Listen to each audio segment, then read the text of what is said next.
সফরের আগেই তৃণমূলকে নিশানা কার? প্রধানমন্ত্রী নরেন্দ্র মোদীর আগামীকাল সফর, বাংলা সফর, আর তার আগে স্যান্ডেলে তৃণমূলকে নিশানা প্রধানমন্ত্রীর। কাল দমদমে রাজনৈতিক সভা রয়েছে নমোর, তার আগেই হাওয়া গরম সোশ্যাল মিডিয়ায় প্রধানমন্ত্রীর তোপ। প্রতিদিনই তৃণমূলের বিরুদ্ধে বাংলার মানুষের ক্ষোভ বাড়ছে। বিজেপির উন্নয়নের কর্মসূচির দিকে মানুষ আশা নিয়ে তাকিয়ে আছে। আর তারপর দোলা সেন কিভাবে রিয়্যাক্ট করেছেন শুনুন।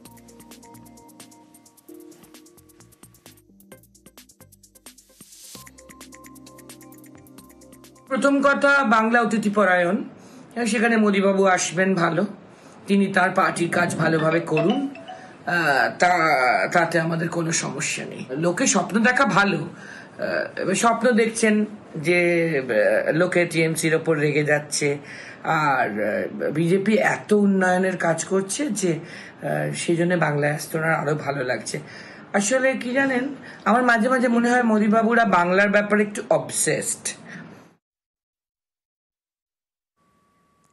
আগামীকাল কি কর্মসূচি? আগামীকাল কর্মসূচি রয়েছে প্রধানমন্ত্রী নরেন্দ্র মোদীর। বঙ্গ সফরে প্রধানমন্ত্রী কাল রাজ্যে আসছেন।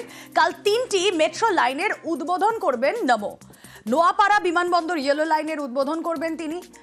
হাওড়া স্টেশন শিয়ালদা গ্রিন লাইনের উদ্বোধন করবেন প্রধানমন্ত্রী। রুবি বেলেঘাটা অরেঞ্জ লাইনেরও সূচনা করবেন প্রধানমন্ত্রী।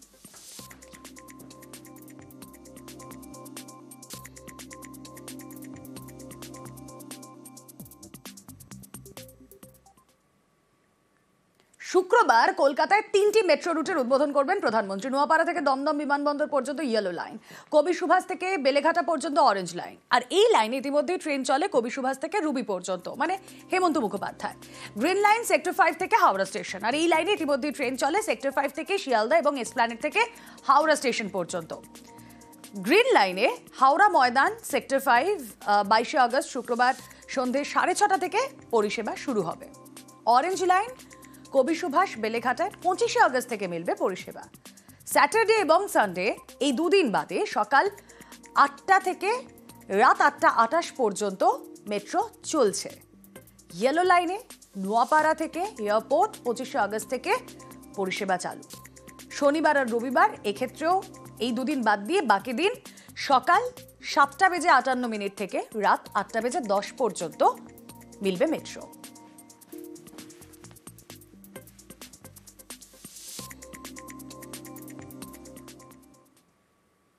নিশীথ প্রামাণিক, প্রাক্তন কেন্দ্রীয় প্রতিমন্ত্রী, প্রাক্তন বিজেপি সাংসদ, তার গড় দিনহাটা, সেখানেই নিশীথ প্রামাণিককে গো ব্যাক।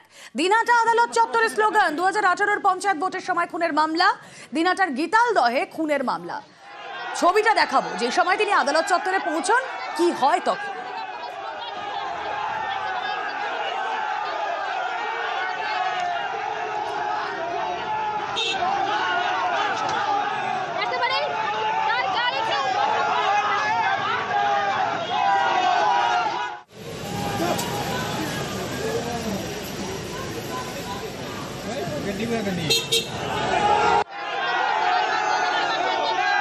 দিনহাটা আদালতে হাজিরা দিতে যান যখন নিশীথ প্রামাণিক, যে ছবি আপনারা দেখছেন, তখন এভাবেই আদালত চত্বরে নিশীথ প্রামাণিককে কালো পতাকা গো ব্যাক স্লোগান দেওয়া হয়।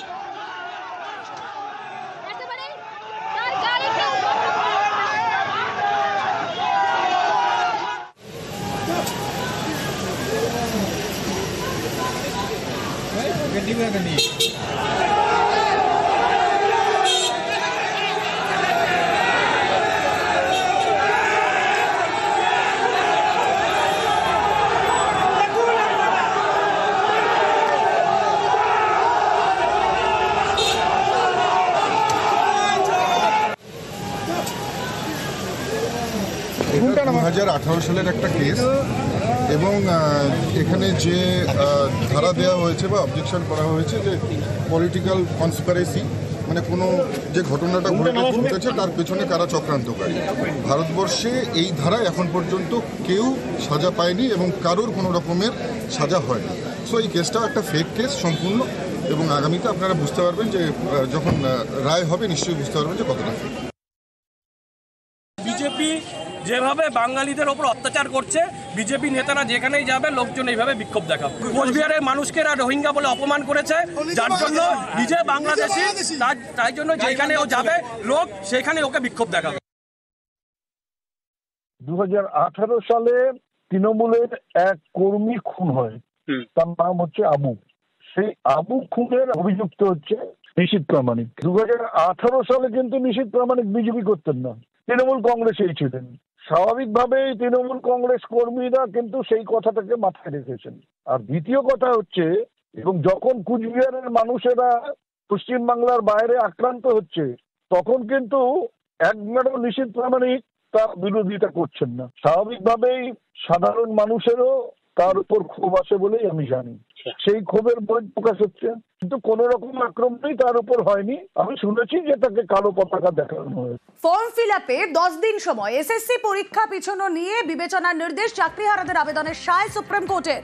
কথা বলবো, মৈত্রী ভট্টাচার্য রয়েছেন সঙ্গে। মৈত্রী, দেখো, আজকে সর্বোচ্চ আদালতেই মামলাটি ছিল এবং অর্ডার কপি আজকে মৌখিকভাবে বিচারপতি সঞ্জয় কুমার তিনি যদিও বলেছিলেন যে ফর্ম ফিল আপের জন্য 7 দিন সময় দেওয়া হচ্ছে, কিন্তু অর্ডার কপিতে সেখানে 7 দিনের বদলে 10 দিন সময় দেওয়া হয়েছে চাকরিহারা সেই সমস্ত যারা আনটেন্টেড যারা ক্যান্ডিডেট রয়েছেন তাদের।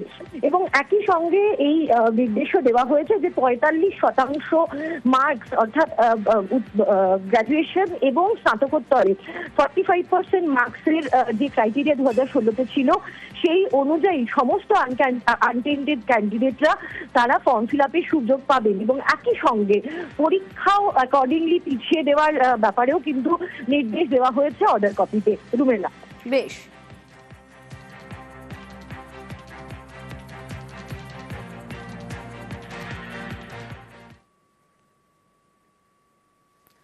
বুলা চৌধুরীর পদ্মশ্রী স্মারক উদ্ধার, চুরি যাওয়া মোট 308টি পদক উদ্ধার হয়েছে। আরো দুজনকে গ্রেফতার করল পুলিশ, ধৃতরা মোহাম্মদ চাঁদ ও শেখ শামীম। আগে কৃষ্ণা চৌধুরী নামে একজন গ্রেফতার। 15ই আগস্ট বুলা চৌধুরীর হিন মোটরের বাড়িতে চুরি, পদ্মশ্রী স্মারক সহ যাবতীয় পদক খোয়া যায়। বুলা চৌধুরীর পদ্মশ্রী স্মারক উদ্ধার। রানা প্রতিনিধি রয়েছেন আমাদের সঙ্গে। রানা, এই যে ধৃত মোহাম্মদ চাঁদ এবং শেখ শামীম, তাদের কি পরিচয়? এভাবে বুলা চৌধুরীর বাড়িতে ঢুকে চুরি হঠাৎ? হ্যাঁ দেখো, এই যে 3জনকে, এই যে বুলা চৌধুরীর বাড়িতে যে চুরির ঘটনা, মোট 3জনকে পুলিশ গ্রেপ্তার করলো ও 309টি পদক উদ্ধার করেছে। টোটাল এই যে ঘটনা, যারা যে চুরি তারা কিন্তু করতে এসেছিল তারা একদম ছিটকে চোর, যেটা পুলিশ জানাচ্ছে যে সামান্য সেই বাড়িতে ঢুকে যে মেডেল গুলো চুরি করেছে সোনার রূপোর ভেবে, কিন্তু আদতে তা নয়। তারা কিন্তু সেই ধরনের যে বড় যে দুষ্কৃতিমূলক কাজের মধ্যে যে যুক্ত, সেটা কিন্তু পুলিশ সূত্রে জানা যাচ্ছে যে সামান্য তারা বিভিন্ন বাড়িতে যারা ছিচকে চুরি করে, বাড়িতে কেউ না থাকার জন্য বাসন কোসন সমস্ত নিয়ে যায়, তারা কিন্তু এই ধরনের হচ্ছে দুষ্কৃতি বলে পুলিশ প্রাথমিকভাবে জানতে পেরেছে। বেশ, আজকে এটা দেশের সম্মান ছিল। সারা পৃথিবী দেখছিল যে আমার বাড়ি থেকে দুবার চুরি হয়েছে, এটা নিয়ে 3বার, এবং সমস্ত মেডেল পদ্মশ্রী সহ সমস্ত মেডেল চুরি হয়ে গেছে। যে পুলিশের টিম সে একদম নিচু থেকে উঁচু মহল যেইভাবে আমার এই সমস্ত মেডেল পদ্মশ্রী পাওয়ার জন্য যেভাবে ঝাঁপিয়েছেন, আমি সত্যি অভিভূত। বুলা চৌধুরী ধন্যবাদ জানিয়েছে পুলিশকে। সিবিআই কে কটাক্ষ করেছেন ক্রীড়ামন্ত্রী অরূপ বিশ্বাস। বুলা চৌধুরীর মেডেল উদ্ধারে পুলিশের ভূমিকা এবং পুলিশের ভূমিকার উল্লেখ করেই সিবিআই কে কটাক্ষ। যারা সিবিআই করে তাদের একবার বলুন না যে কলকাতা পুলিশের কাছে একবার আসতে, বেঙ্গল পুলিশের কাছে আসতে। রবীন্দ্রনাথের নোবেল পুরস্কার কি পাওয়া গেছে এখন পর্যন্ত? সিবিআই নিয়েছিলেন, আর 48 ঘন্টার মধ্যে আমাদের বাংলার পুলিশ সেটাকে খুঁজে দিয়েছে। ডিফারেন্সটা এটাই।